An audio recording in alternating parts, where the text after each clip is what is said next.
everyone. Welcome back to the PetaPixel podcast. I'm Jaron Schneider. I'm joined by my friend Jordan Drake. Hi, Jaron. And we're also joined by... Wait, What? no, we're not. Oh. No, that's just a picture of Chris holding Chris is fish. fishing. I told you this was going to happen one day, Jaron. Didn't believe me.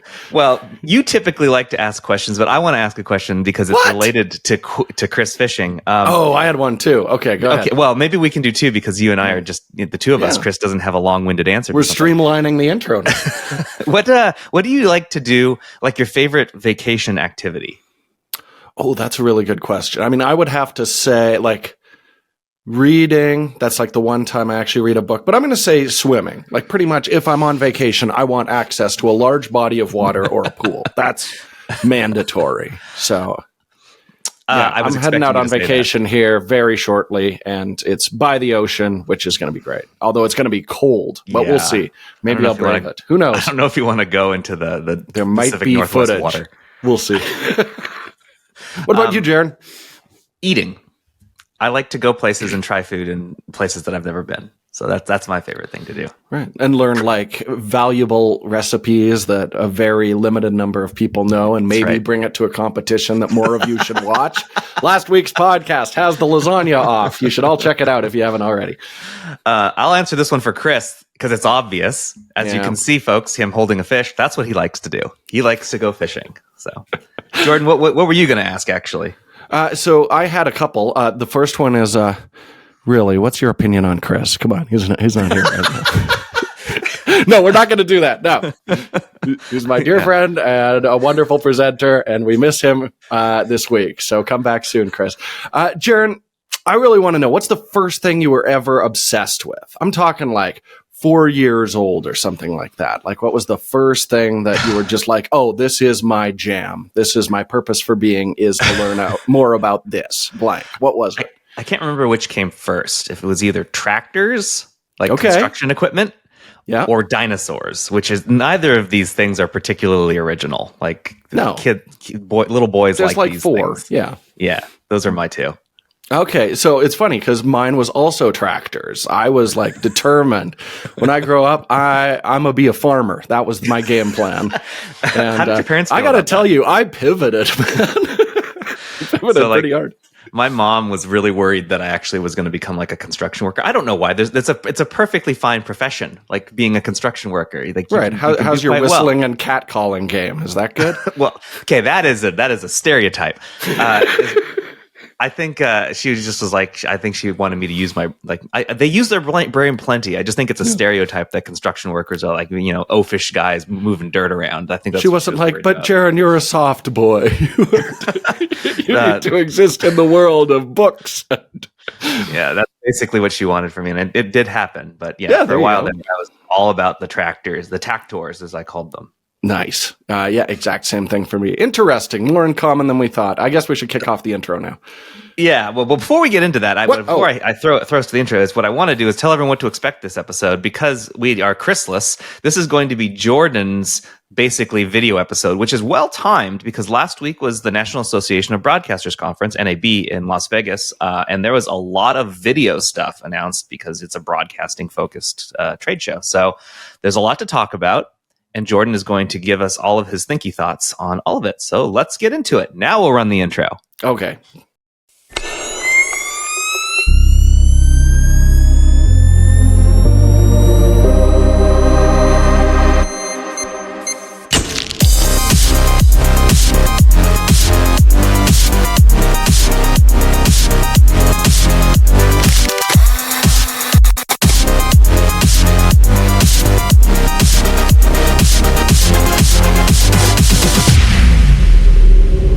Once again, we'd like to thank our podcast sponsor, OM System. Recently, PetaPixel followed OM System ambassadors Tiffany Taxis and Arthur Lefo as they photographed the incredible winter wildlife of Yellowstone National Park, a place that we have been, Jordan, you and me, and also the guy holding the fish on frame. We've all been there. winter wildlife there is super neat, and that's what they focused on. Yellowstone National Park is the first national park in the United States, as it was established on March 1st, 1872. While it is home to incredible landscapes and countless geothermal features, such as Old Faithful and the Grand Prismatic Spring, it's also a wildlife photographer's paradise. This winter, Taxis and LIFO visited Yellowstone in search of capturing incredible moments to add to their wildlife portfolio. The photographers had brought the recently released OM System OM1 Mark II, the company's latest telephoto zoom lens, the M Zuiko Digital ED, Go ahead. Yeah. 150 to 600 f5 to 6.3 IS, as well as the 150 to 400 f4.5 with a TC1.25x IS Pro, the teleconverter built in. Yeah. I butchered the name of that. I'm going to say it one more time. 150 to 400 f4.5 TC 1.25x IS Pro. There we go. We should do like spelling bees, except it's us rattling off the actual names of all of these products. I think that would be great. So I'm showing some pictures now that they took, and there's one that I'm going to stop on right now and force you to look at. Yeah. I want you to look at this picture. Right into its dead, lifeless eyes. Darren, no, don't get me wrong. This is a great photograph. You claim of an uninteresting animal. Okay, you claim you don't like these ravens and crows. No, and I don't. That they are impossible to photograph well. What if this was any other bird, Jaron? What a striking, incredible! I mean, this is a beautiful. No disrespect to the photographers. I mean, clearly there were no other options. They had to shoot a boring bird in this moment and got a great picture of an uninteresting animal. But my point still stands. I think this is probably the best picture of a crow that I've ever seen. It's great. Absolutely. Again, huge ups to the photographers, the tools that allowed them to capture this striking image, but big thumbs down to the bird for not having any exciting plumage. Oh my gosh. Well, I think looking at all the pictures that they captured, really the only animal that I don't see in here is an owl. They basically got everything else in Yellowstone that happens that like is available to photograph during the winter. Like bears are not visible because they're denned up. But they got foxes, coyote, bald eagle. They got wolves, which is very difficult. They got, I call them stoats, but it's an ermine as well. They got one of those, which is super cute. Of course, they got the bison and ram. Anyway, these pictures are fabulous. I would recommend go just to look at the pictures is neat. But there's also a video that PetaPixel helped produce about their work out there, and I recommend you watch that as well. I'll link to it in the video description below and in the podcast description for any of you who are listening to us on audio only. And the crazy thing, too, like the production schedule on this was tight. Like, it's amazing. They hit this many animals in, what was it, like 2-3 days or something like that? That's what I was given the impression of. Yeah. It's bananas. Yeah, we were out there for, I think, a day. Yeah. And we got a lot of animals, too, though. So if you get a good guide, you can get some great photos. You can watch the film on PetaPixel's YouTube channel, where many of you are watching this podcast right now, and read LIFO's 9 tips for photographing wildlife in winter on PetaPixel.com. Click on the links in the video description below and visit explore.omsystem.com/PetaPixel to learn more about the OM1 Mark II and the M Zuiko Digital ED 150 to 600 f5 to 6.3 IS lens. Thanks to OM System for sponsoring the PetaPixel podcast. Thanks. And now we can talk about all the stuff that happened at NAB. And let's NAB it. Jordan, you can use your thinky thoughts. So let's talk about Nikon first. We're going to kind of group these all together. As opposed to how other sites used to do like interviews with companies, I don't just put the whole interview in one story that's just like interview with Nikon about RED. It's more like I want to focus on the important stuff. So I broke this into 3 stories. One, that Nikon is, quote, considering cinema lens making. And at the same time, or at least up until they tell them they can't anymore, RED is going to continue to use Canon RF. Yeah, shocker. Jordan, thoughts? So yeah, with the cinema glass, I've been kind of impressed by how, without making a big deal of it, Nikon's Z-mount glass has all been really well video optimized. They are definitely making a real effort in that. Generally, they're breathing corrected, except for like some of the brightest primes. And yeah, they've got control rings. They have the ability to flip the focus direction, which makes them more usable than other Nikon lenses. But yeah, a true cinema lens, what would we really see as a differentiator there? Basically, it would be 2 things. It would be an actual mechanical focus ring, which is something that they've moved away from in mirrorless, because you can reverse the direction, use it as an aperture ring, which is another option that Nikon gives you. They're more flexible for sure. But if you're making a dedicated cinema lens, it's got to have a properly geared thing so you can do repeatable focus pulls with it and power zooms. And I think the more likely of the two is the second one. I think they're really going to start looking at like, they already have like that 28 to 400, 24 to 200, those kind of lenses. I think we will see like a power zoom broadcast version of that. They did mention to me that they were looking at what the industry doesn't already have, and we're going to try and fill that, which is to me an interesting angle, because like it's going to be Z mount, as you say, and if they're going to go that route, does it actually need to fill new ground? Unless they're planning on doing it in PL too. Yeah, I can't see doing PL. I think they'd throw away a lot of their major advantages. The big appeal would be like, hey, here's something that works natively with the Z camera, could potentially offer you autofocus. We're seeing something really similar with that new Canon 24-105 2.8. Where it feels quite a bit like a cinema lens, but has, full functionality for stills as well. And something that'll really communicate with the camera. So they can do a lot of like distortion correction, things like that. You can get contacts in PL mounts, but generally the lenses aren't designed for doing a lot of corrections in post. So that would give them a real advantage to doing like an ultra wide zoom or something, relying on those lens corrections, but still putting it in like a video-centric housing. The other thing to remember, too, is this isn't something that depends on acquiring RED. Like Nikon have very powerful, Z8, Z9 that have clearly been in development for a long time. I would suspect there's lenses like this that are concurrently in development and really didn't depend on, picking up RED. So we're not waiting that usual 3 to 5 year development cycle. I think we're going to see stuff sooner than that.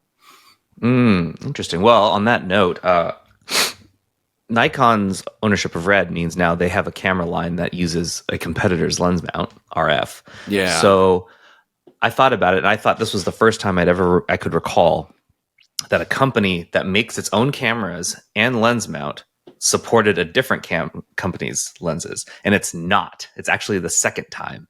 Do you know what the other one is? I was going to say the JVC, the 200 that had like JVC sensor, micro four thirds mount, APS-C sensor. Does that count? I don't know, because micro four thirds is an open standard. The one that I'm thinking of is Sigma SA. Oh, wow. They technically made their own lenses and bodies, but also supported other lenses. That's true. So that was brought to me on Threads. Someone pointed out that was the one that they thought of. I'm like, oh, I had give them 4 smart points on Threads. Well done, person. So this is a weird situation, I think, mostly for Canon. They are now finding themselves in the position of making a major competitor's product considerably better. And I don't think they can get out of it. And Nikon doesn't seem to want them to stop. That's what's shocking to me is like, hey, we're going to incentivize Canon to sell more RF lenses because that is the big advantage of that RF lens mount there is getting the autofocus, the stabilization support carried over for Canon lenses. Very specifically, if you're adapting other stuff on there, you're going to lose a lot of that advantage. I thought they'd be like, okay, we have acquired RED, get in there with some butter knives and start tearing the RF mounts off all those cameras as quick as possible. No. And that does not seem to be the case. So they're saying that they don't intend to stop. My guess is what will happen in the future is they will be releasing new cameras and they just won't have the RF mount. Yeah. And the older ones will continue to have it until you decide to stop using them. So yeah. I hope they still support things like firmware for new lens functionality on that RF mount, but who knows? Yeah. I don't think they're really going to want to help those people out. Well, does Canon want to keep making their stuff available on a Nikon camera? Probably not. I mean, they make a lot more money selling glass than anything else. So I would think they'd be over the moon to be moving a whole bunch of those, the 24-105 I just mentioned, those more video-centric lenses that I really feel were like half built with the intention of like, and these will be going on REDs, of course, obviously as well. Yeah, I feel like, I don't know if anyone who's listening or if you've seen this meme, Jordan, but it's like someone who's upset and just goes, I guess. Like they're just like, they're excited about it selling more lenses, but they're not excited about the circumstances of which they will be doing so. Yeah. Yeah, it just puts everybody in a weird position except Red right now, who's like, this Right. rules. All right. This is great. So the other second of the three stories that came out of this is that they basically said they're already working on combining the technology of RED and Nikon, and that we should expect a camera that integrates both within, quote, a few years. Yeah. And as you know, Jordan, the average cycle for a new camera is about 3 years, which is the minimum for a few in those languages. So what do you think we'll get first? RED tech in a Nikon camera or Nikon tech in a RED camera? I think we're going to see Nikon tech in a RED camera for the reason we just talked about. Is they're going to want everything unified.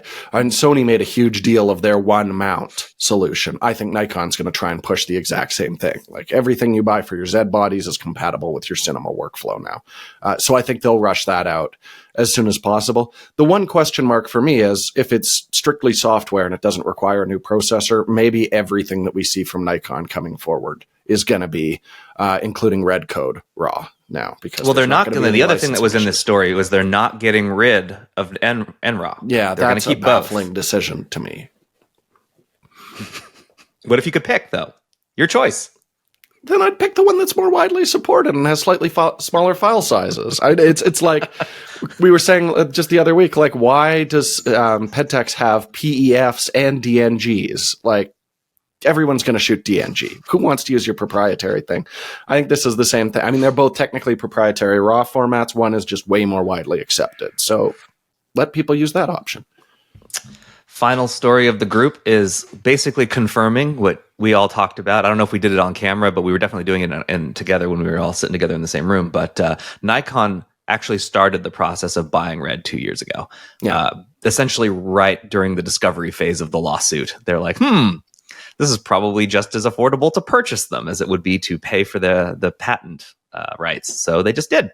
Yeah, we've been saying for a long time, this totally tracks with how long an acquisition takes with a Japanese company, times out with the lawsuit perfectly, and everything here just makes perfect sense. So we're sleuths. That's what we are, Jared.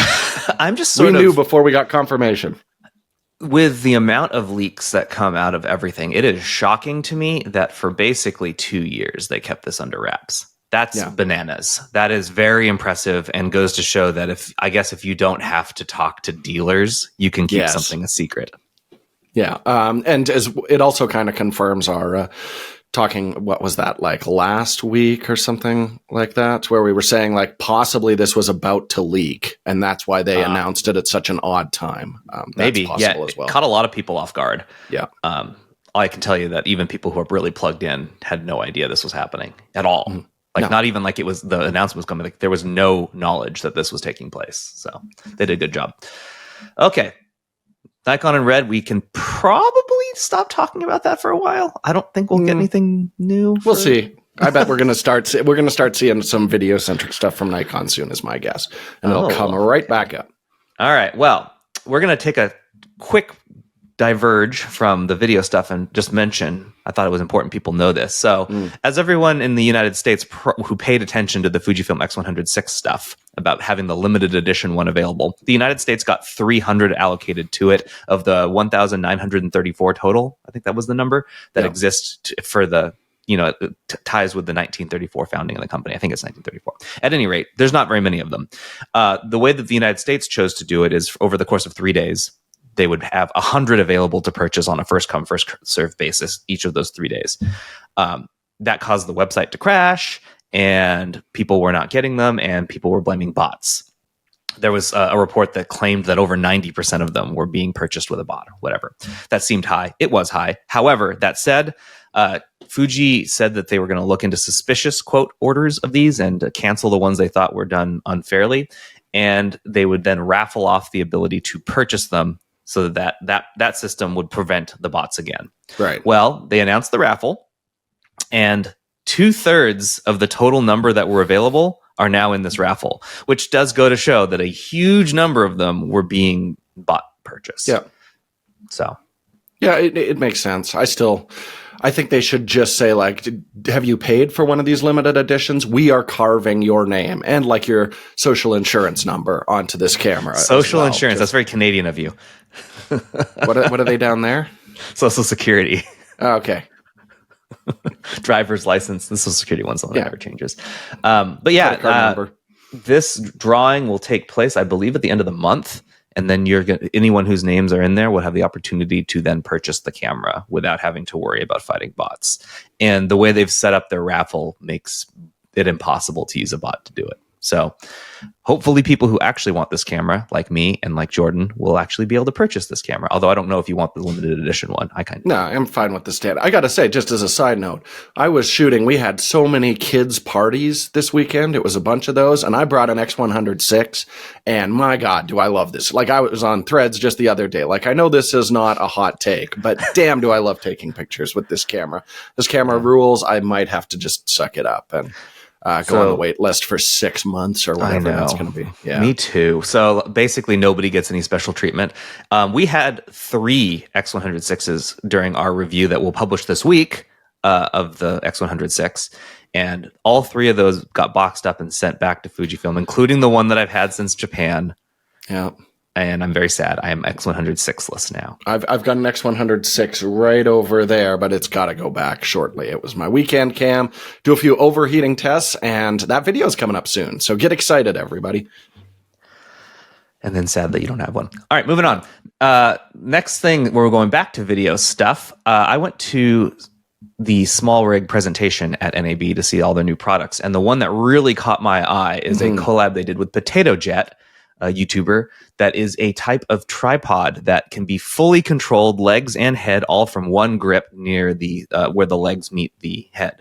And I don't know, this looks sick. It's such a great idea. Yeah. So I may have focused too hard on the fact that you can deploy this thing fast. I think what's better about it is that it just auto levels itself. Yes. On any surface. Yeah, as opposed to doing the head. Like, you don't even need a leveling base for this thing. It's doing all the work for you. And you've seen, we very rarely use tripods when we're shooting, our YouTube show, because it does really slow you down. We use a monopod for that quick setup. This looks like the best of both worlds, where I'd have basically the ease of using a monopod. It would still be a much larger footprint, which can be a problem on like city streets and stuff. But in general, makes for a lot of types of video production, this makes so much sense. And yeah, leveling off on uneven terrain, even if you have a leveling ball on the tripod, you're fiddling with the legs to get maximum stability, especially if you're using a big camera, if you want to pan or something. This just seems like a great idea. So I'm hoping that we'll be able to test one. I mean, we definitely have a good relationship with SmallRig, so hopefully we'll be able to review it once it's in its final form. I really don't like looking at things early. Yeah, this is still quite early from the sounds of things. Did they don't have hands on it. No, so I only saw it. I was within 5 feet of it, so I could see how it worked. And PetaPixel himself was saying basically it's almost done. There's just like a few minor things before they go into mass production. So we should expect this thing relatively soon. And yeah, I think we should have no problem getting sample units so you can try it. I want to try it too, because the thing that I can just see myself, it's just the minorest, smallest detail. But like, even if I do auto level the legs and I'm on a surface, and then like a rock moves. Totally, yeah. Slips a tiny bit. And now I have to redo the whole. This would be like the smallest of effort to get that re-leveled. Just lift it back up, push it. Yeah, it makes so much sense. I really want to do a throwdown because my favorite support, the iFootage monopod, got updated at NAB as well. So we got to have like a shootout once we have full production versions of both of those. What is the ideal YouTuber's support system?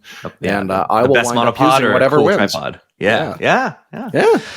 Okay, so a little bit out of order, but I figured this is the best place to put it. This would normally be in a never read the comments or in a tech support, but it kind of relates to news, so this will be the last bit of news. D2 Suarez asked, thanks for the crazy car episode. You're welcome. I hope that next week you guys can talk about all the cameras that Blackmagic released. They sound really interesting to me, and I'd like to hear what y'all think about them. So we're going to do a lightning round, Jordan. I'm going to read them to you in scales of resolution, and you can give your thoughts. So first is the Pixis 6K. Cool. Go. It is now a box camera with a conventional design as opposed to the weirdness that we've seen on all the pocket cameras that are not pocket cameras and have not been for a decade. Very easy to rig up. I got to say, I am getting pretty tired of this 6K sensor that we first saw on the Panasonic or Sony A7 III. I mean, that is a long time ago now, close to 8 years, I believe.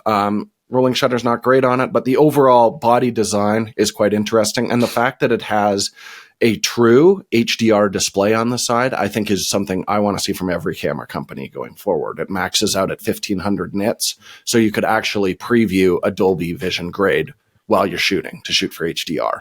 I think that is a really cool idea. Or just if you're in very bright light, you'd actually be able to see your camera display, which is not the case with a lot of more photo-centric cameras or smaller video cameras. So I think it's a good design with outdated technology in it. And I think it's really time for us to start seeing an update from Blackmagic on their kind of lower level sensors at this point. Okay, next one is the Ursa Cine 12K. Okay, we have tested the previous version of this, and it was shockingly easy to work with the files for a 12K raw shooting camera that I was able to just chop it on like an M1 Pro MacBook. Was very impressive. That being said, the imager itself is pretty much, this is bright light. You have to shoot this thing. Even though it has 2 gain steps, the second gain step is so noisy. I don't consider it super usable. This is for like very well lit, controlled shoots, and especially, dynamic range, they're rating at 13 stops on it.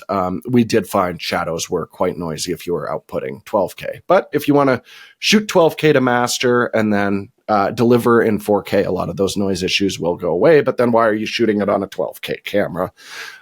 So yeah, my real struggle is I'm just not a huge fan of this sensor. But if you need the most resolution and you can really control your lighting, you can get very cool effects out of it. The big issue that it had before is a 12K sensor is very prone to moire with fabrics, things like that, especially if you were using the reduced resolution on it, where it was doing sort of like binning. It's very interesting what it's doing, quite similar to like an X-Trans Fuji sensor, where it's just referencing all the nearby pixels, but it could lead to some moire, and now they've got an optical low-pass filter on it, which should have been there in the first place. I think that's the major upgrade with the new unit.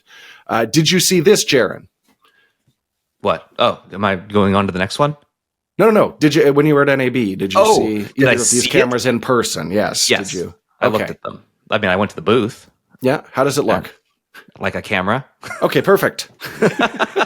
I have very little. You heard it here, folks. Yeah, it was a camera that exists. The last one that I want your doesn't input exist on, yet. It doesn't exist yet. I did talk to them about it. They are custom designing this sensor. It is a 17K large format sensor, and by large format I mean it is much larger than the 12K sensor.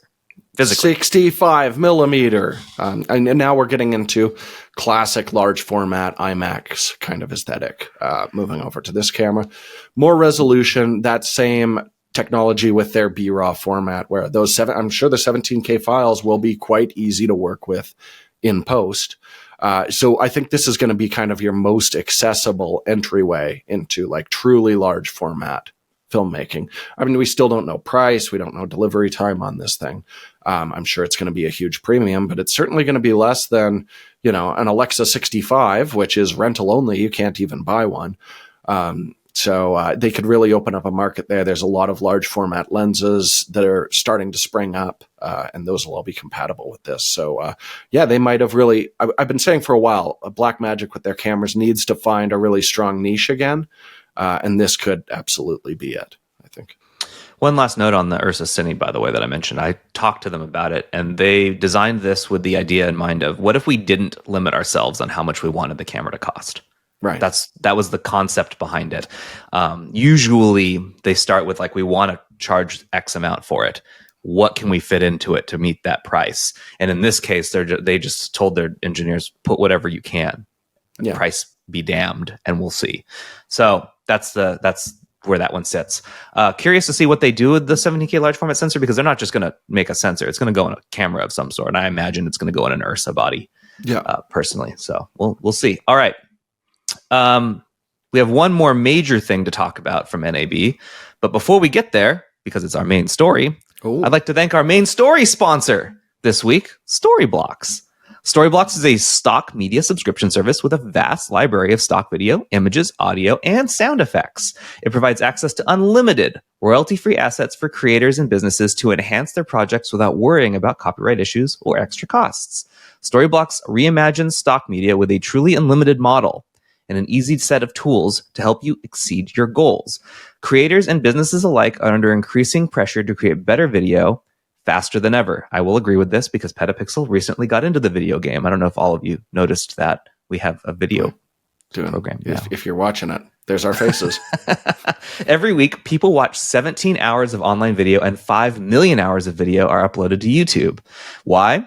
Video drives results. Videos are twice as likely to be shared and can increase conversions by up to 80%. Video is the dominant way your audience wants to consume content from you, and everyone is doing it. If you want your videos to actually be seen, you need to be fast, legally covered, and able to break through the noise. That's easier said than done. When it comes to picking a stock media provider to help you move faster and create better content without legal concerns, legacy providers just can't scale to unlimited plans without spiraling costs. As someone who used to have to get footage for clients, I used to do that. Yeah, brutal, rough. Yeah, they hated having to buy stock footage because it would kill the budget. Yeah, other legal providers offer niche or stale content for cheaper, or significantly limit creator protections, hanging you out to dry when a problem arises. So how can you keep up and stand out? Storyblocks can help. Storyblocks offers unlimited downloads of diverse and high-quality media for one predictable subscription cost. No expensive pay-per-clip pricing. It is the best demand-driven motion library on the market that is refreshed frequently with new commissioned content. It's also easy to use from a search to editing and publishing with Storyblocks plugin for Adobe Creative Cloud. Jordan, I know you use Final Cut, but your boy over here edits the PetaPixel podcast on Adobe Premiere Pro. And this works right in there. The PetaPixel podcast is edited in Adobe Premiere, and Storyblocks integrates seamlessly into my workflow. Right. Commercial photographers, don't fear. Storyblocks keeps you legally covered with clear-cut licensing and coverage of royalty-free content, so you can focus on creating, not double-checking your legal rights. To get started with unlimited stock media downloads at one set price, head to storyblocks.com/petapixel or click on the link in the description below. Thanks for Storyblocks for sponsoring this week's main story, which is the Insta360 8K. It's the X3, X4? X4. X4 8K. Is it any good? Okay, so I have been testing this thing out for a little while. I got it pretty early, and there's some conflicting stuff online. I mean, Insta360 definitely likes to get these out to influencers early. You could see a big barrage of them right at launch. But now we're starting to hear a bunch of people like, is the image quality actually worse than it was on the previous camera? So I went out, Jaron, because that's what I do. And we should say, like, just due to the way our schedule fell, we're not able to do a full review on this guy. But I was like, it would be a huge disservice if I didn't, get back with some of my results from the testing that I've been doing. So basically with the X4, exact same design that we saw previously on the X3. It's slightly beefier, right? Like it's a bit thicker. It's a little bit. Let's see. I had them side by side. Let's do the chunky boy comparison here. Yeah, so it's a little very bit close, but it's gained a little bit of weight. Not unlike me since joining PetaPixel, just a little bit bulkier. So yes, the major update on this is that they've moved over to 8K. And generally, if I'm looking at like a conventional interchangeable lens camera, 8K is nice to have, and we've definitely shot the show in 8K. We've delivered occasionally in 8K, but I don't think it's essential. But once you start moving over to a 360-degree field of view, you've got a few things. Essentially, if you're using a VR headset, it's quite demanding on that. Even, looking outside of what Apple's offering, even like a Meta Quest current version is still giving you significantly more than 1080. So you need that resolution to make things look good, because it's capturing an 8K signal between both of these lenses, 360 degrees. And especially if you want to pull this video out and have it look, without distortion, kind of a linear perspective in it, you're cropping that image significantly. So the jump from the previous version, which was a 5.7K to 8K, is dramatic. I mean, we're basically going from like 20 megapixels to 45 is, kind of the photographer equivalent of that. So then let's talk about image quality. You need a lot of light, because when we're moving to 8K image capture on these smaller chips, it just gets incredibly noisy incredibly quickly. So when I took it out, in not like midday sun, but certainly bright enough, and shot both cameras, the X3 and X4, at their base ISO, zoomed in here, you can see the footage of this sign here side by side. You can see the X4 8K capture is significantly sharper. So I strongly suspect a lot of people who are comparing these, they're doing like lab tests, which makes a lot of sense, but maybe the camera isn't shooting at its base ISO, where it can really soak up that much detail. And what that means is if you're planning to use these indoors, it is really going to suffer. I went to a bike park with my son and shot it indoors, and there's a few things going against it. First of all, the 8K footage is very soft. Insta360 even says, like, do not shoot this 8K in low light. You won't see a resolution benefit to 5.7 because the noise is just degrading the sharpness of the image so much. So if you're planning to use this as like, your indoor family camera, birthday parties, that kind of stuff, then save the money, get the older version. You're still not going to get great low light performance on it, but you're not getting an image quality benefit with this guy if things get really dark. It's when you're shooting it out in good light. That's where you'll really see the benefit. And using it how I think it's really optimized, I love using a long pole and getting kind of like the faux drone look to it. So I'm just chasing my kid running top speed here. And you can see it's quite sharp, and the stabilizer is incredibly good because it's capturing the entire area. We hear about a crop so that you can get better stabilization. Well, here it's got 360 degrees to crop in to stabilize that footage a little better, and it does a great job. But then trying to do the same thing indoors, this is just an issue with how optics work. So if I'm shooting indoors, I'm probably going to dial this in at, let's say it's 24 frames per second. Probably shooting at a 50th of a second. If you're running with two cameras at a 50th of a second, every time your foot lands or you take off a little bit, the entire frame is blurry. And you can see here, it just looks awful. You've got like a camera smoothly moving where the frames are just blurry all the time consistently. It's just really not a good look. Where when you're outdoors, it can use fast shutter speeds. Motion might look a little jerkier, but the stabilization is fantastic. So, yeah, that's where I think this makes sense. You've got a lot of light and you're okay with faster shutter speeds. It's a significantly better image than the X3, but it's not a more flexible camera. Does that make sense, Jared? Is this coherent? Yeah, I have a couple questions. Go. How is working with the files compared to the previous version? So like you probably using Insta360 software, which, yes, as someone pointed out last in our comments from the podcast last week, that's one company we didn't talk about their proprietary software. Insta360 software editor is actually excellent, but it's very good. We didn't consider them among the others because it's not really the same. But you're right. If you really wanted us to look at every first-party manufacturer's products. Yeah, we didn't do video. Incorrect. We were. It was definitely Insta360 deserves praise. It's a good software. Yeah. How is it? But then we'd have to do Resolve from Blackmagic as well and be like, well, here's the clear winner. Yeah, the best thing anyone makes. Yeah. So looking at these two side by side, how is your computer handling the 8K versus the 5.7K? Would someone notice? Yeah, I jumped back and forth between an M1 MacBook Pro and just an older M1 chip on my iMac here. But it handled the playback of both of those just fine. I mean, their software is really, I think for most people, going to be conversion software where you drop the footage in, you keyframe it where you want people to look, and then you export it and play with it. And working with it that way, it did an excellent job. But the big thing to remember is the software improvements, because it was a little slow and occasionally a little unstable back with the X3. But the current version of software is available for both cameras right now as well. So you will see those improvements, even if you do wind up going for an X3 over the X4. But the software did work very well. It's quite intuitive. And the mobile as well is very well laid out. And I would say for a lot of people, if you're planning to get started, the idea of keyframes can be kind of daunting, saying like, at this moment, I want the camera looking here. At this moment, I want it looking here. What I love with the mobile app is you just hold it in 360-degree space, look at what you're looking at, and you can have it save that for playback later. So I just think with people jumping on 360 video initially, that's going to feel a lot more intuitive for them. But yes, the desktop software is excellent, the mobile software as well. Both of those I had no issues with, and performance was, like I said, very good on older computers. Last year, you and Chris did a video on like the benefits of using 360 cameras. The one thing that you may not have mentioned in that video, but you mentioned to me, is you just weren't a big fan of the quality of the footage.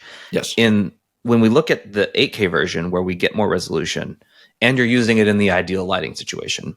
Mm-hmm. Is it usable now? Yeah, absolutely. I mean, it's substantially better because it's a higher resolution sensor as well. If you want to just use one of the cameras and treat it like an action camera, that footage is, again, in good light, really quite nice as well. You can see an example of it here with some high contrast shooting in that single camera lens mode. Yes, I would definitely say the quality is better on it that we're getting off of this. But again, that difference is only going to be in ideal situations shooting at base ISO. How's the dynamic range? Can you do anything with it after you pull it in? Yeah. Is there any push and pull available? Yeah, so there is a flat profile built into these, which gives you a little bit more flexibility in post. I mean, it's nothing like, what we're seeing with like Apple Log or anything like that. But yes, you do certainly get a little bit more room, again, in good light where the noise isn't really limiting what you can do with the shadows, because in low light situations, there's not much there's no detail. What I'm basically hearing from you is use this outside in the sun. Yeah. If you're using it the way, like in this footage right here, where I'm chasing my kid around on a scooter, it looks great in good light. I think it's really useful. And it is nice to be able to just reframe in post. You never know exactly what's going to happen. I think that's really flexible. An example I was thinking about is just like if you were pulling someone behind a boat, stick the Insta360 in the back of it, and you could cut from the people on the boat looking back to the person riding and pick all the best moments out of that. That's something that would be really clunky to do with like 2 GoPros and doing a separate sync after the fact. So if you're not as technical, but you want that kind of reframing flexibility in post, that makes a lot of sense. But I also don't think those are the listeners of this podcast a lot of the time.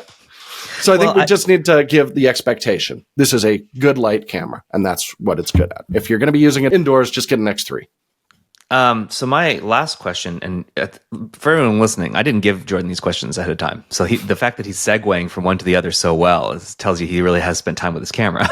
I want to know now if this is something you could buy and just replace having a GoPro. Because like GoPro has been essentially the camera to get for compact in position. Like we put it in last week, the CarCast was shot on a GoPro.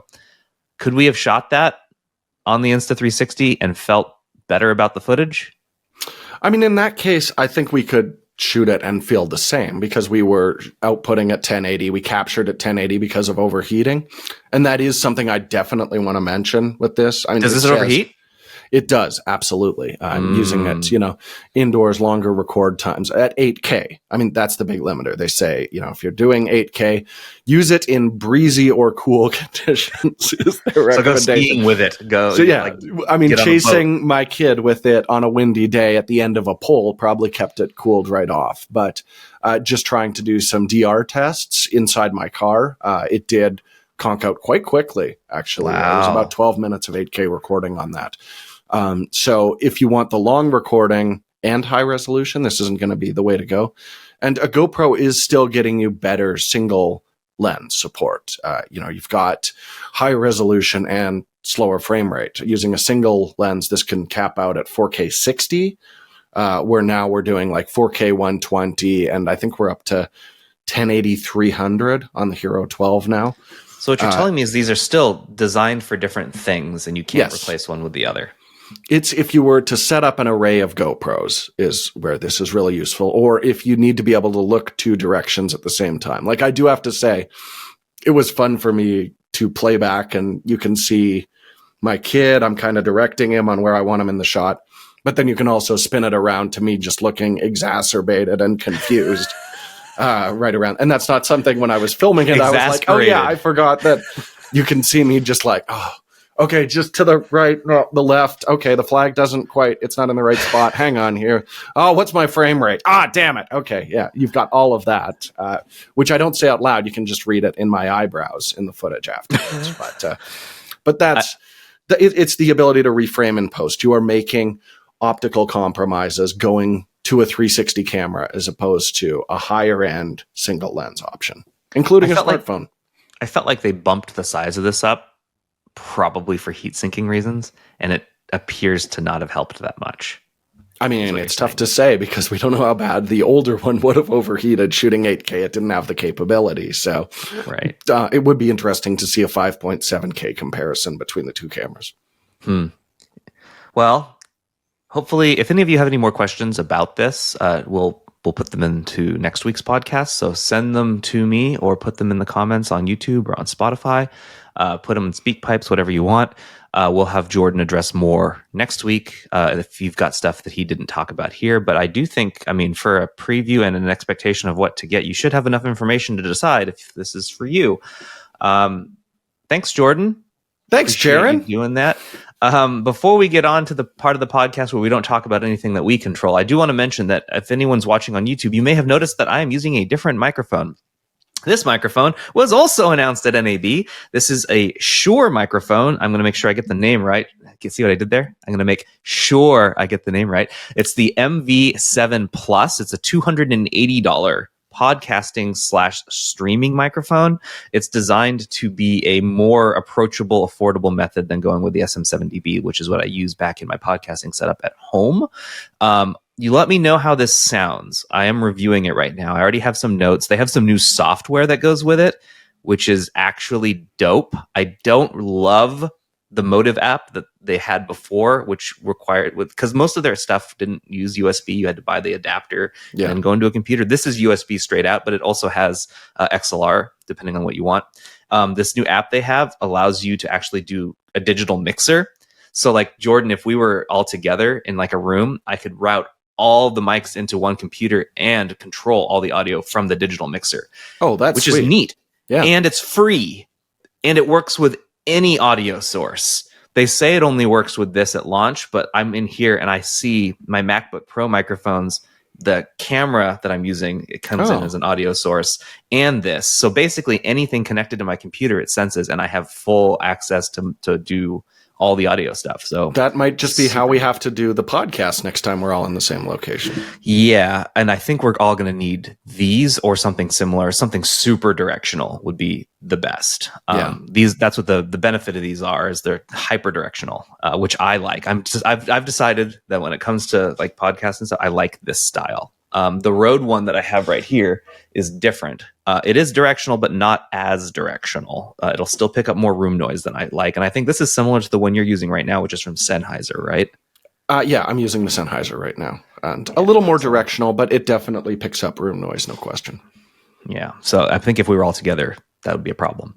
Yeah. Unless we had some distance and we really turn the input down.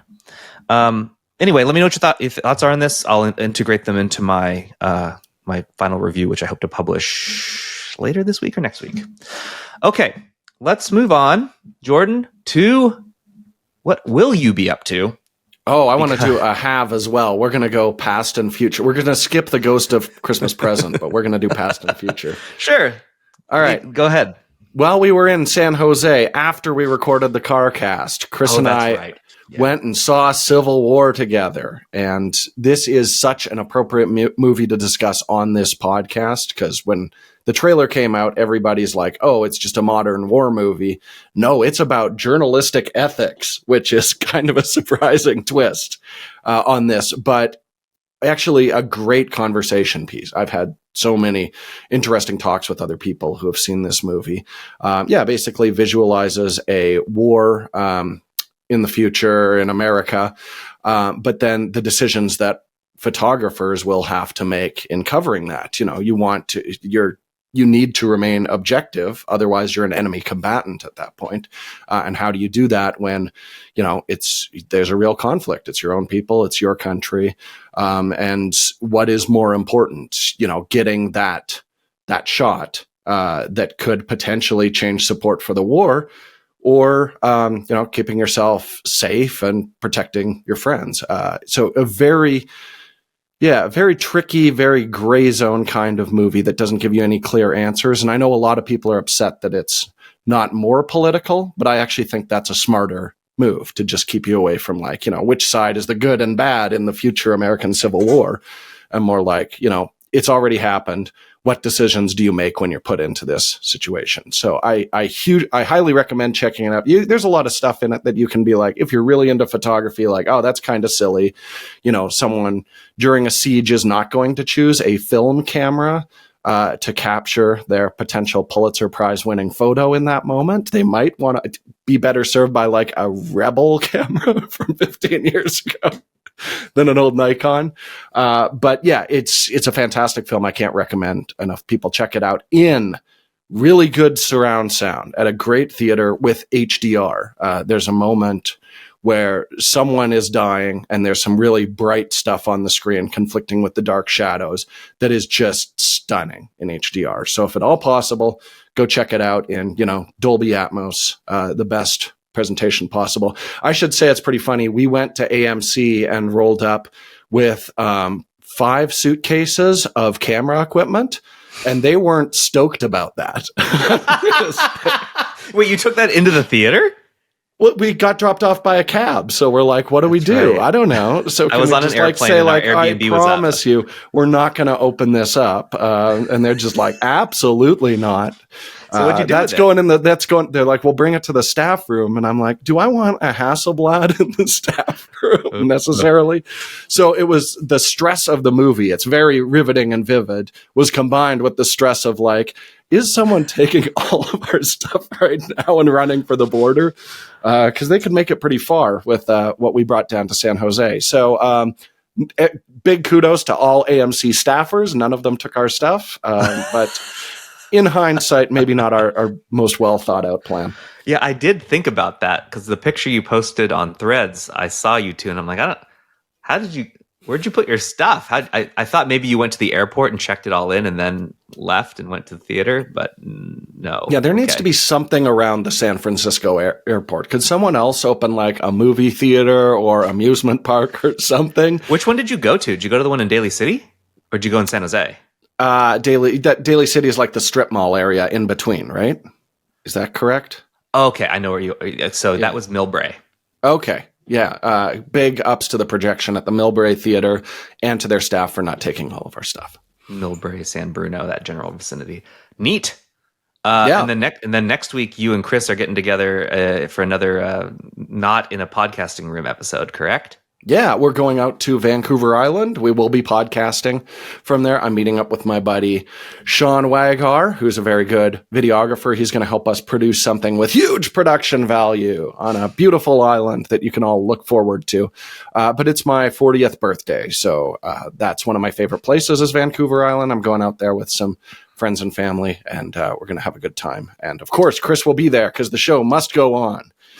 That's what I really wanted for my 40th birthday, was to make a YouTube video. I was like, please, guys, let me do it. And I get to, so thank God. Well, I'm sorry I couldn't be there for this one. I am otherwise occupied. But well, I'm going to show up for your 40th, Jaron. So, yeah, she is the better friend then. Oh, geez. You have a very good reason. I guess what will I be up to? I will be heading back to my home in Portland, Oregon next week. So I will be back in my typical setup. And you guys will not be. It'll be 2 more weeks before we're all back to being where we should be. A conventional show again. But I miss the Gundams behind you. It'll be nice to see them. The reassuring warmth of the Gundam action figure will be back. Oh, boy. All right, let's move on to tech support. We're not going to do a ton of these because most of the tech supports, I do think Chris would want to have his voice heard on. I mean, Chris loves hearing his own voice, but I do think his voice would be great. And about photography stuff as well. Like, I have opinions about a lot of it, but that's not why you're here. So let's stick to ones that I'm into.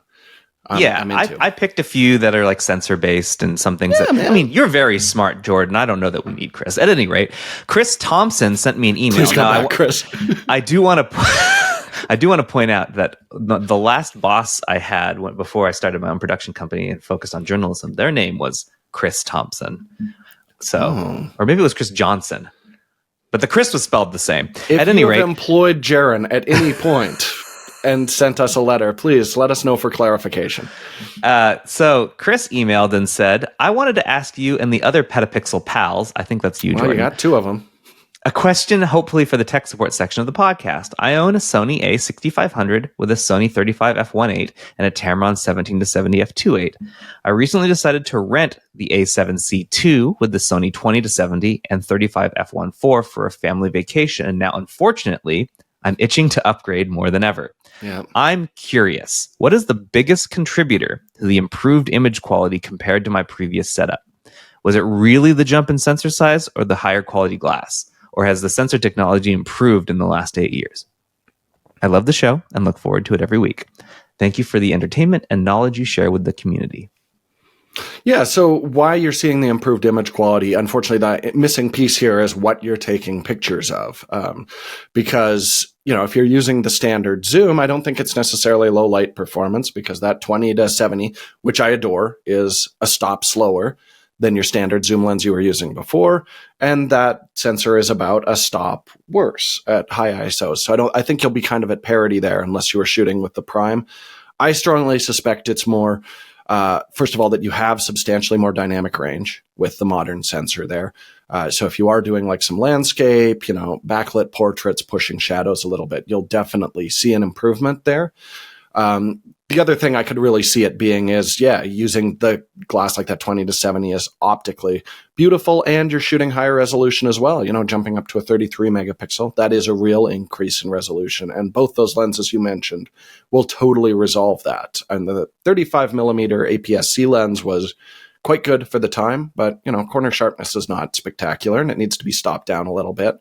Where those other two lenses you mentioned, sharp wide open on 33 megapixels, that could also be part of it. But yes, image quality will be better with a bit larger sensor and pro lenses compared to a smaller sensor with consumer grade lenses. That's how things work. How it works. That's how it works. I'll say though, in the last 8 years, yes, sensor tech has gotten a lot better in the last 8 years. To answer that specifically, specifically in terms of readout, autofocus, that kind of stuff. But I think low it'll light be a stop better. Right? I mean, was a pretty modern sensor, that 65 megapixel that was backside illuminated. So it's from Sony's current design. It's just very slow to read out. 6500, yeah. Okay. Was that older 24? Great image quality, slow readout. And since then, with the 26, they've gotten similar, slightly worse image quality, but much faster readout. That seems to be more the priority now. All right. Hopefully that helped, Chris. We're moving on to a question from Zachary Andre, another email. Hi, my name is Zachary, and I'm from Colorado Springs. I have been going back and forth on the next lens I should get and decided to see what you guys think. I have a Panasonic Lumix S5 2X, so does Jordan, that I got about a month ago with the Lumix 14-28 f4 to 5.6 macro, the 50 f1.8, and the 85 1.8. I do mainly professional video work with this camera, but also a good bit of photography, both for fun and a few professional jobs. So that brings me to my question. I was going to get the Sigma 24-70 f2.8 next, but I feel like I have that range pretty well covered for now, and I've been really missing the extra reach of telephoto. I was considering the Sigma 70-200 f2.8 as I've heard amazing things about it for video, but I want to be able to do both wildlife and sports videos and photos, and I don't think the reach of the 70-200 will allow me to do that. I thought about a teleconverter, but I would rather just have the range in one lens instead of having an additional item. Then I saw Chris's video about the best Sigma lenses and how much he liked the 100-400, even over the 70-200. Yeah, he doesn't really like the 70-200. So would the 100-400 work well for lit indoor video, like a wedding, using the S5 2X, as well as the outdoor wildlife and sports? Also, is that lens the one I would enjoy more than the 70-200, or is there another lens I'm missing? Thanks in advance. Yeah, I mean, my take on it, I'm a big fan of the 1-400, but when you say lit wedding, I assume you're referring to venue lights, not adding supplementary lighting yourself. And I got to say, 6.3 is pretty dark for doing video in that kind of range. At the long end, I mean, certainly a little bit brighter, but it still starts at f5, which is quite dark. So you might struggle with that. I know you said you prefer the convenience of an all-in-one lens design, but I don't think it's going to be very often that you're going from I need the bright indoor light, where that 70-200 2.8 is going to give you a huge advantage, more than a stop brighter, which again, that's more than, half as much noise in the image. And then when you go out to shoot wildlife, slap a teleconverter on there and just treat it like it's, a 140 to 400. I think that makes the most sense for me. If you grab that 1:4, I think you'll really be hurting indoors in low light. And like we mentioned on that, I think it was a couple podcasts ago, teleconverters have gotten really, really good in the last little while. It really is mostly light that you'll give up using one of those. I will also mention that Chris doesn't like the 70 to 200 from Sigma compared to other options on Sony E-mount. Yes. He recognizes that on L-mount, big thumbs up. Yeah, and there is a Panasonic 70 to 200, but really go that route if you want the mechanical focus clutch and extremely minimal breathing on it. But you're paying a huge premium for those two. So that's where I would probably lean more towards the Sigma. I think it's just a better value, especially if you do take my advice and grab a teleconverter as well. I think that was very good advice. So we're going to move on to another email from Edward. Not sure if this is the appropriate email for tech support questions. It was, so thank you for sending it. I was an early XCD adopter and have their 21, 30, 45, 90, and 120 macro lenses. I haven't shot in 3 to 4 years, and coming back to photography, I find a yearning for the GFX system, in particular for the 250mm and 30mm tilt shift lenses. I shoot exclusively landscapes and cityscapes. An A7R III takes care of my incidental needs I have, such as shooting occasional family gatherings. Should I stick with the XCD system, in which case I'll buy a 35 to 70 and an X2D in the near future, or switch, in which case I guess I start with a 20 to 35 zoom, maybe a 40 to 100, along with the 30mm tilt shift? Or is now not a good time to invest in a new 33 by 44 system, given the recent news of a 200 megapixel Sony sensor, which I saw on PetaPixel? Oh, what a good Thoughts? website. It is a good website. Don't expect to see that 200 megapixel Sony sensor in a camera for a while, a while. That's something we talked about previously, and it's going to be a bit. So yeah, I'm glad you started with that. I think the 100 megapixel is going to be the standard for the foreseeable future, and it's a fantastic sensor. The thing that really caught my attention is saying that you do landscapes and cityscapes primarily. The big advantage to the Hasselblad X system is the leaf shutter lenses, giving you that really fast sync. I think that's really useful for doing product photography portraiture. That's where that really sings. Otherwise, you are paying a big premium for your glass to have the leaf shutters built into those. And I do think the lens lineup, especially for landscape shooters, is a little bit more compelling right now in the Fujifilm GF mount. That 20 to 30 is stunning. And yeah, having a tilt shift option natively is going to really open up a lot of possibilities for you. And you're going to get really good value on those XC lenses that you've already picked up. But I think my suspicion moving forward is Hasselblad's going to recognize where they're excelling, which is more in those portrait macro focal lengths, and lean into that a little more. Fujifilm knows that they're kind of owning the landscape and telephoto area right now, and they're leaning into that really hard. So I do think it might make sense to jump over before you invest more money into that, because those XCD lenses are going to cost as much as 2 Fujifilm lenses. You're going to make up the difference very quickly. I think this is the rare time that you have actually suggested someone switch systems. Usually there's compromises on both, and really you can make do with what you're doing, but you just... Yeah, I think in this particular situation, there's not an image quality benefit to the XCDs, and you really are paying for those leaf shutter lenses. All right, last one is a speak pipe from Brett Mansdorf. Let's listen in. Hi guys, Brett from Ohio. I'm not going to waste a lot of time showering you with gratitude. Just know it's there.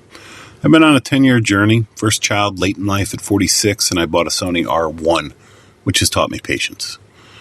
After that, I went through most of the Fuji XTs up to the X-T4. Along the way, I also garnished a Sony RX1, which I still have and love. I don't love the 35mm, I just love the glass. Over time, I've fallen in love with vintage. Tried an A7R II and an A7 III, and then I moved to the dark side. Entry drug was an S1 with that EVF and the endless functions. I've since added to that herd with an SL and a TL2. I've got about a half dozen Sigmas in the DGDN variants. And today I'm shooting about 75% vintage, 25% native. On the photo side of things, I always wonder if I'm missing out on low light performance. The S1 seems to shoot in the dark if you can get it focused. And I was just wondering if the current offerings are all that much better. And then on the video side of things, I don't know anything, but this summer I want to start. I wanted to know, am I going to be missing out all that much, sans the autofocus, of course, with the S1? And if so, how hard is it for a beginner like me to shoot vintage versus native? As always, guys, greatly appreciate you. This is, this is a very Jordan question. So totally. This is perfect for you. I think the S1 is a very good low light imager, and an L mount, that's one of your best options out there. Because really, to get similar low light performance and more resolution, you're looking at the SL3 is the only option in that right now.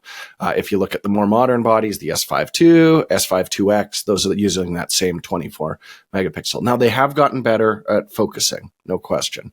But we still haven't seen a huge jump there. That said, S1, S1R are getting pretty long in the tooth, and I would not be shocked to see an update. And Panasonic knows they really need to make improvements in the autofocus.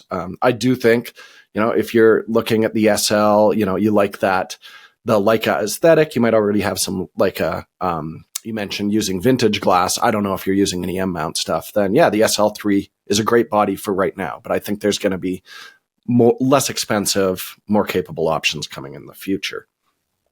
I would say, personally, I would wait a little bit. Just give it a few 3-6 months. Yeah, see what happens. I think that makes a lot of sense.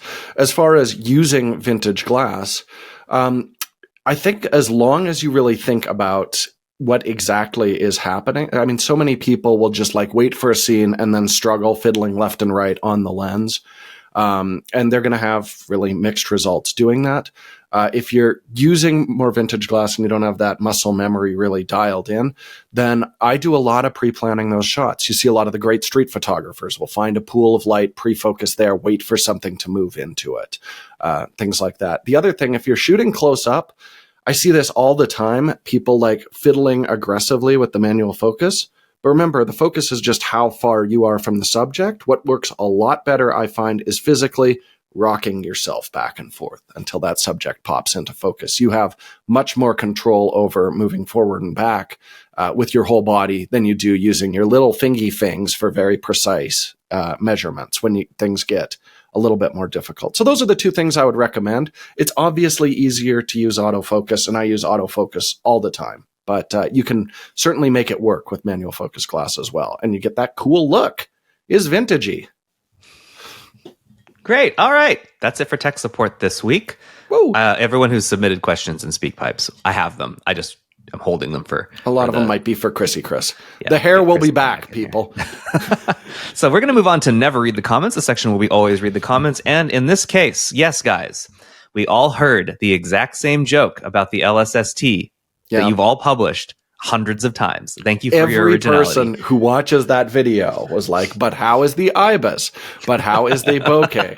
How is the autofocus on that? Does it have dual card slots? Yeah. We got it. And I never mean to be that guy who's like we're all having fun with this, but it was a very frustrating Saturday morning skimming for something and outside of that same joke template. Then the camera is very interesting, from a science perspective. And I was hoping for some discourse on how neat that is. And all we were getting was jokes. I guess that's fine, though. Watch that video. Please watch it. Last week, we dropped two. The car cast with the lasagna throwdown and the LSST video are both absolutely worthy of your time. If you haven't seen them yet, definitely give it a watch.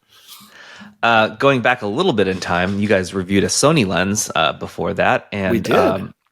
Stub Bones, which is a good name, said that at this point, Sony are just bringing out a lens for every millimeter in existence, and it's when you have how many lenses do they have now? Over 100 native E-mount lenses? I think we're in the 80s now. Okay. When you have that many, you eventually start running out. Mark, we're retired, Jaron. How are we going to know how many full-frame lenses are in the E-mount now? That's true. Yeah, he'll just text me. It'll just be a number when a new lens comes out. I'll just get 89 from Mark Weir. Sorry, go ahead. The next one is on this was from Walter Maszewski, and they asked, why do reviewers, not just Chris, always seem to diss the Sony G lenses? Sure, they're not the fast aperture, overweight, overpriced professional G master lenses, but they're not Sony's bargain brand. They do all seem to be coming with aperture rings, custom buttons, and other features. I have a few Gs and I'm very pleased so far. I think this is Sony's fault. Yeah. So when we would sit in these press briefings or whatever, and I felt like this happened for several years, they would release a G lens and it would always be with the caveat, now it's not a G master, so don't go into it expecting yada yada what. And like, they basically told us that over and over and over again, ingraining, I guess, in our subconscious that we also need to stipulate that it is not a G master lens. Does that sound right to you, Jordan? Yeah, I think when we bring up the subject of build quality, which is what Chris was talking about when he said, like, look, it's not a G Master. There is definitely a difference in the handling between a G Master and a G Series lens. He said it was, the zoom ring is a little bit loose. The manual focus ring's a little bit slippy sloppy. His exact words, quote, verbatim. Mm-hmm. I edited it. I had to listen to it a lot. But then...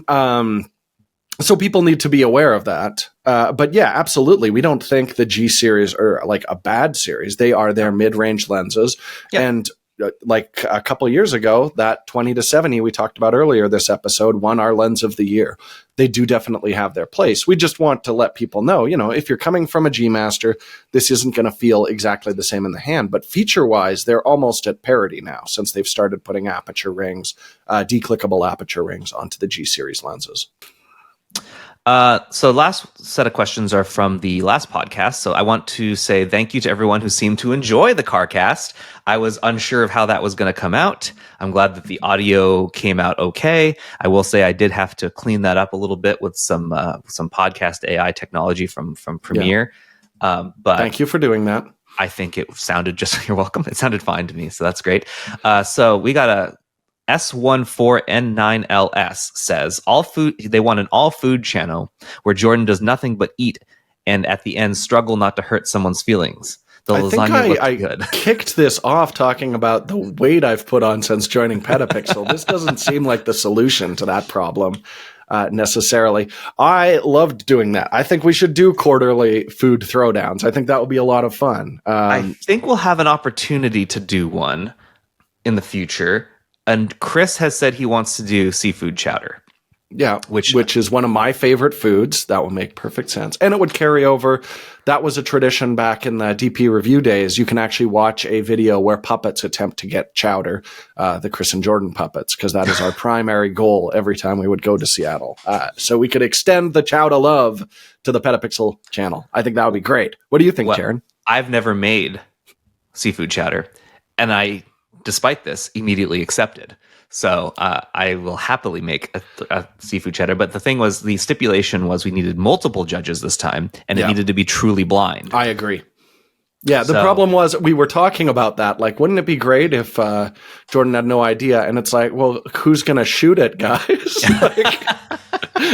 Yeah. Am I just going to stick a GoPro on the ceiling and we'll let people watch that for 5 minutes? And the other thing is you've had Chris's lasagna before. You would immediately know. I would recognize. Yeah, that's some Chris lasagna. Although I have had his chowder, and I bet I could pick it out of a lineup. But I really want you to now go befriend an elderly New England fisherman's widow and learn an incredible chowder recipe, Jaron, because your commitment to your craft is really staggering. And then I have to commit the recipe to memory, burn all paperwork, and make it so that only I am the remaining person. That's right, yeah. After he cooked the chowder, Jaron never spoke a word again. No one will ever know. All right, last question we're going to end the podcast with is from Aldios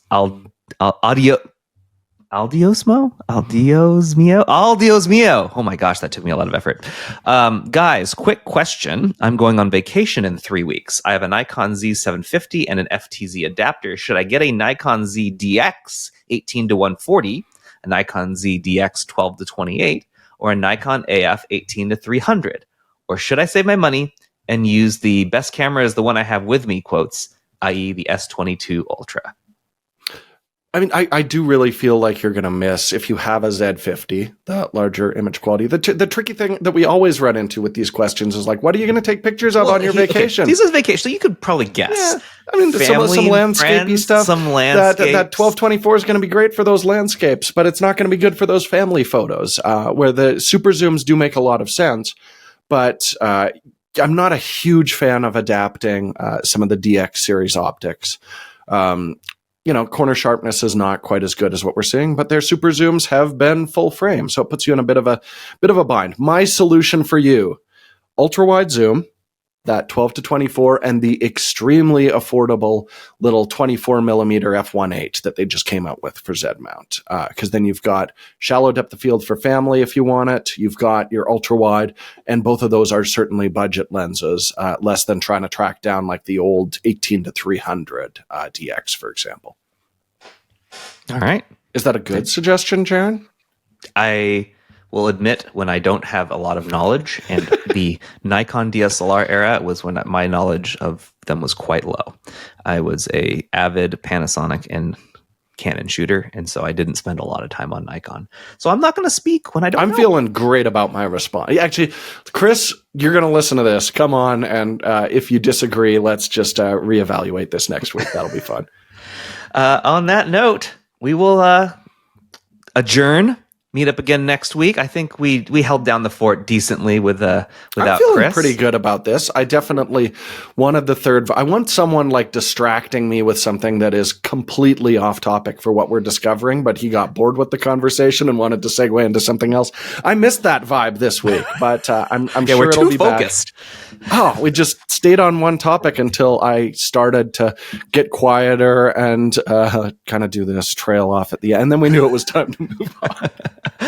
Thanks everyone for joining us. Thanks to OM System for sponsoring the podcast. Thanks to Storyblocks for sponsoring our main discussion about the Insta360. Make sure to let us know if you've got questions you want to ask Jordan about the Insta360. This is the best, I think, one of a unique review process where you can ask a specific question and Jordan can answer you with a specific I'm bringing the Insta with me to Vancouver Island so I can do additional testing when I see your questions come in. It'll be fun. Right on. All right. See you next week, everyone. Thanks for joining us. Bye. Bye.